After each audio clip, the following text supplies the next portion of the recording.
forthcoming. Until then, I know you guys have lots of questions, and although I really enjoy answering them every single day, especially your more serious policy-focused questions that we tend to ask in here, I thought it would be nice, since we're at the White House and we have the option of calling in the Marines, that today we might call in one of our favorites, General Kelly. So with that, I'm going to turn it over to the Chief of Staff and let him make some opening comments and answer your questions today. And after he concludes, of course, our team will be around later this afternoon to answer any further questions. Thanks, guys. Well, good afternoon. Great to be here. A couple comments, I guess, and then open it up to Q&A. I would have to tell you that coming into the job as Chief of Staff, I had decided to not do too much with the press until I got my feet on the ground and figured out what base I was on any given day. Prior to this, when I was at DHS and certainly as a Marine General Officer, interacted with the press a great deal. But coming into this job, I really needed to get to know the lay of the land. I have done, I think, 3 off the records. The first one of which was, of course, violated. But thank you for all of you that didn't violate the trust from those off the record periods. I would just offer to you that although I read it all the time, pretty consistently, I'm not quitting today. I don't believe, and I just talked to the President, I don't think I'm being fired today. And I am not so frustrated in this job that I'm thinking of leaving. I would tell you, this is the hardest job I've ever had. This is, in my view, the most important job I ever had. I would offer, though, it is not the best job I ever had. Best job I ever had, as I've said many times, is when I was an enlisted Marine Sergeant Infantryman. That was the best job I ever had.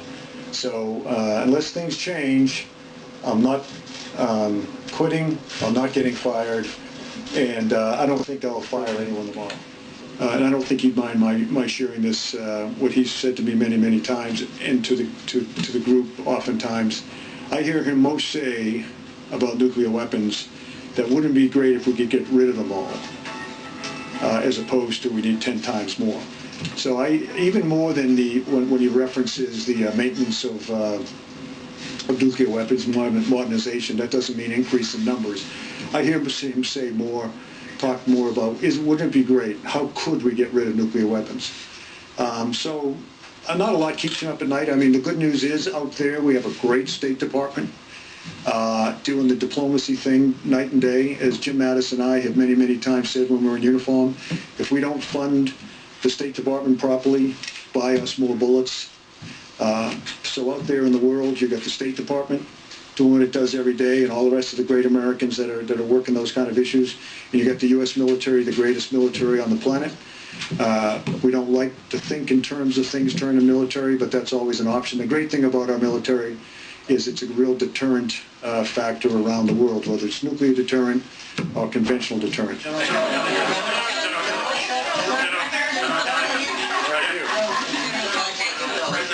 Just to get back to a thing that happened a couple of days ago. The President tweeted, the problem with agreeing to a policy on immigration is that the Democrats don't want secure borders. They don't care about safety for USA. Do you think that's a fair characterization?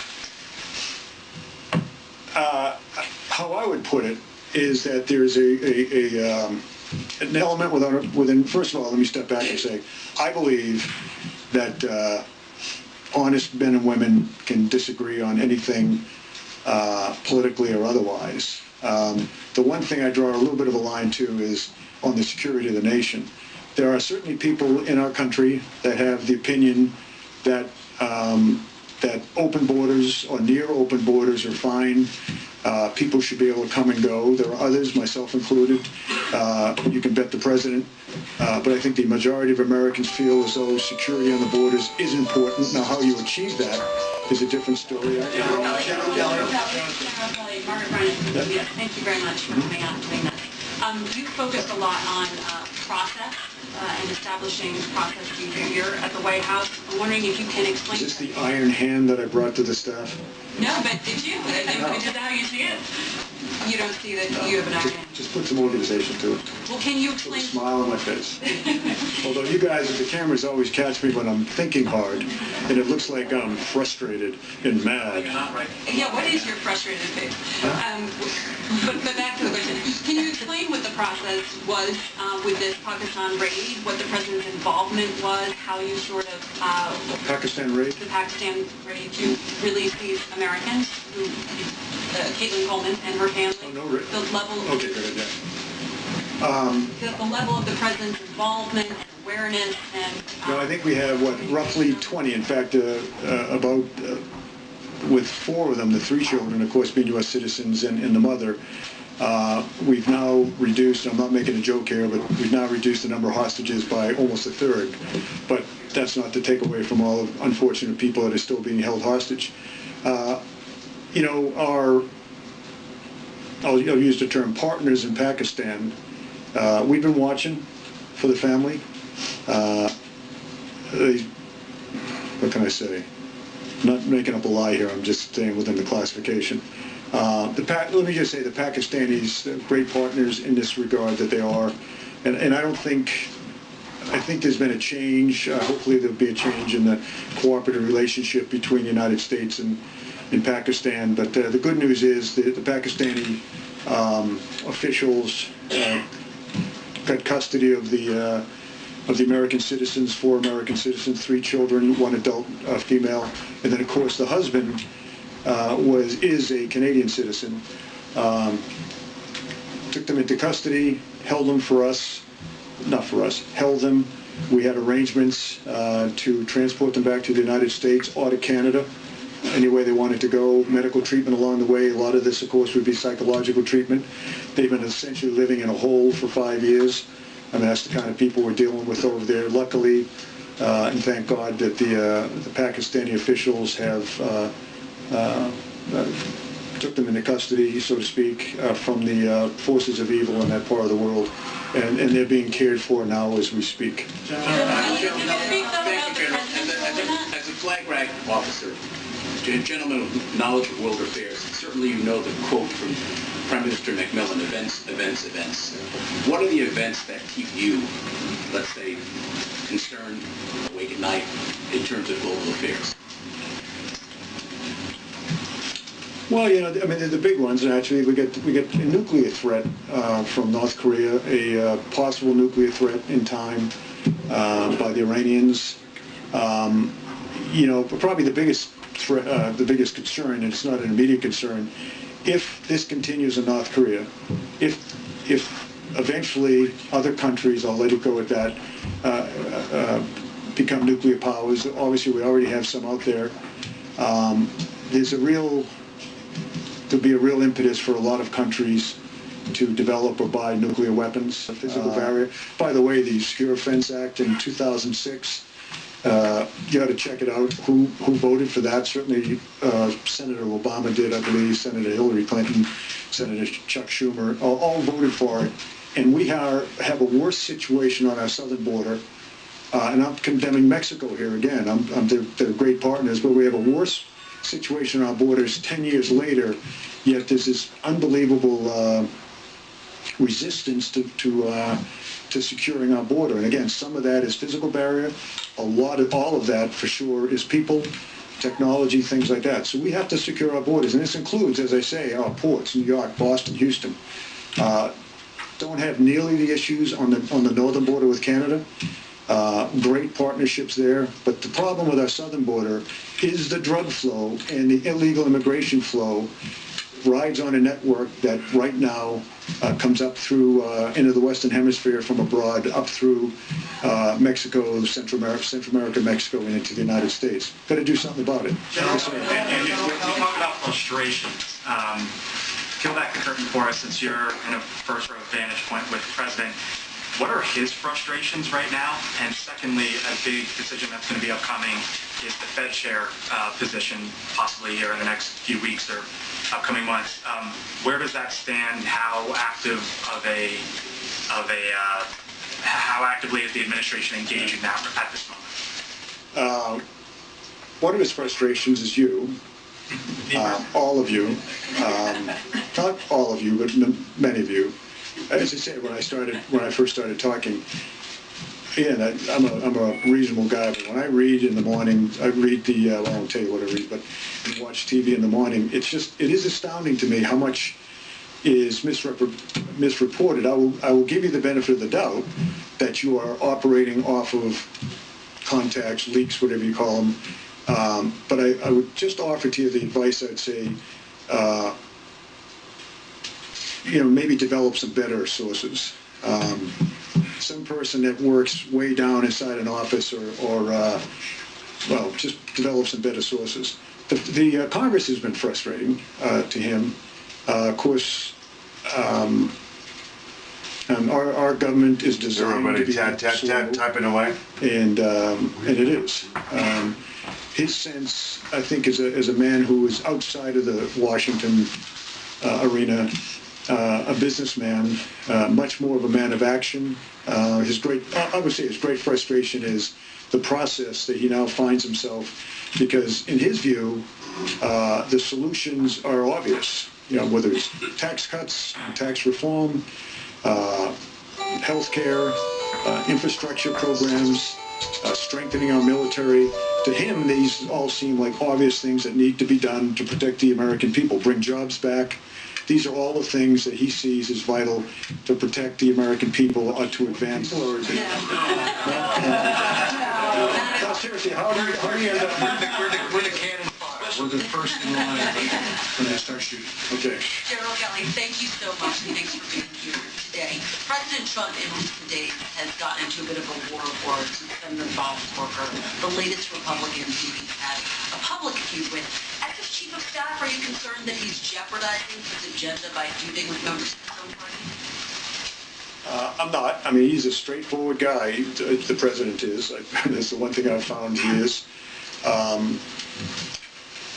I have found him, 9 weeks in the job, willing to work with anyone to advance the agenda being what's good for America, what protects America. You've seen him reach out to these people on the other side of the aisle. I think, not to get into it, well, let me just say that when members of Congress say things that are unfair or critical, the president has a right to defend himself. When I read about things that are what I would perceive to be unfair or critical, unnecessarily critical, I will call members of Congress and just ask, is there anything I can do to help you with that misconception you have, or maybe explain to you why you did this or that? Oftentimes, members of Congress that I talk to will say, geez, I didn't realize it came out that way, I'm sorry, or no, I meant it. But it was kind of a grown-up comment, and so I'll take that to the president and say, but then there's others that are, as the president would say, grandstanding. I'm not saying Senator Corker's that way, I'm just saying that some people grandstand and kind of enjoy the attention. Of course, I've talked to But in the wake of this recent I've talked to Board fight, Corker, yeah. and do his tweets make your job more difficult, General Kelly? No. I mean, the job of the chief of staff is to staff the president. He's a Marine Corps four-star. Give him the best advice. Go get the best advice I can give him. Help him consume advice. Help him work through the decision-making process in an informed way. But that's my job, and that's what I do. General, one question on Cuba, if I may, sir. The question on... You got it next. I'll go to you next. Does the president believe that the Cuban government is directly responsible for these attacks on Americans? And does the president plan on closing the U.S. embassy in Cuba? And is the president aware of the visa crisis for Cuban? All right, what's the rule? How many questions can you ask? We believe that the Cuban government could stop the attacks on our diplomats. Now you. While we're waiting for the president to make a decision tomorrow about the Iran nuclear deal, can you talk broadly about the strategy to counter Iran terrorist activities in the region? And will you lift the Revolutionary Guard as a terrorist organization, some member of the Congress? I think I know that we have great partners in the Persian Gulf region, the Arabian Gulf. Clearly, we have a war that we're seeing every day being won in Iraq against ISIS. I mean, in the last 9 months, I never thought I'd ever feel sorry for them, but they're getting crushed every day. The caliphate's gone. We see them trying to escape from Iraq and get into Europe and places like that, which should cause Europeans much concern to our president so that he can make the best decisions. I have found that Mr. Trump, from the day I met him, does not lot. He's a decisive guy. He's a very thoughtful man, I should say. He takes information in from every avenue he can receive it. I restrict no one, by the way, from going in to see him. But when we go in to see him now, rather than onesies and twosies, we go in and help him collectively understand what he needs to understand to make these vital decisions. So again, I was not sent into or brought in to control him, and you should not measure my effectiveness as a chief of staff by what you think I should be doing, but simply the fact is I can guarantee to you that he is now presented with options, well thought out options. Those options are discussed in detail with his team, and then he comes up with the right decision. But it's always, always, always focused on protecting America and advancing America's economic development, jobs for America, safety for Americans. And with that, I'll let you go. And I enjoyed reading.